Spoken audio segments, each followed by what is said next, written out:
What's cool about VR is you look all around and it's behind you and it's around you, and it's counterproductive to have people just staring straight ahead. It was really important to us for Golem that you could move around an environment with total freedom and kind of explore it as you would a real space. And so we needed a solution that would allow players to control their movements in every degree of freedom. We actually spent almost a year prototyping different control schemes, especially for exploring a space.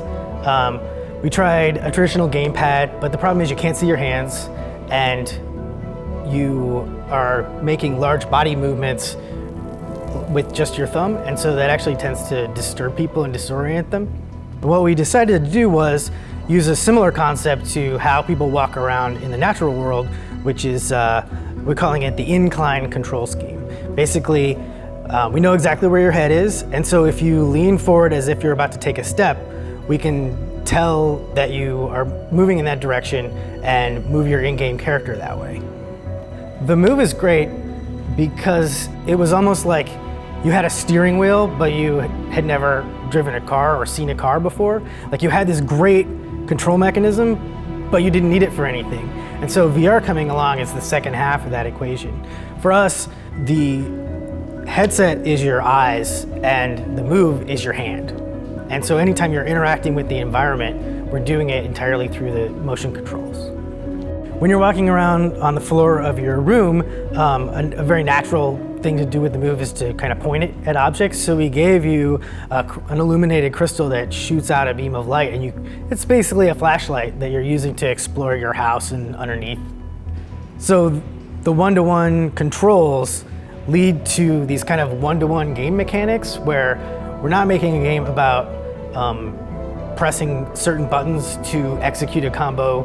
Like if you want to do a combo, like you have to move your hands in that way and you have to have that spatial awareness.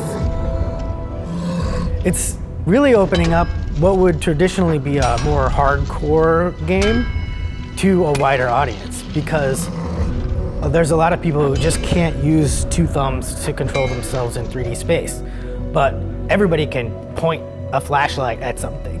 And so we found that people that normally wouldn't be able to play a sophisticated game get very into Golem.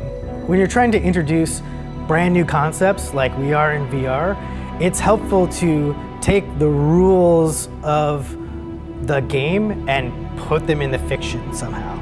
And so there's a lot of analog between how you as a player control your character in the game and how she controls the golems in the world. So she has something across her eyes just like you do, and she has something in her hands just like you do, and she's leaning to move just like you are.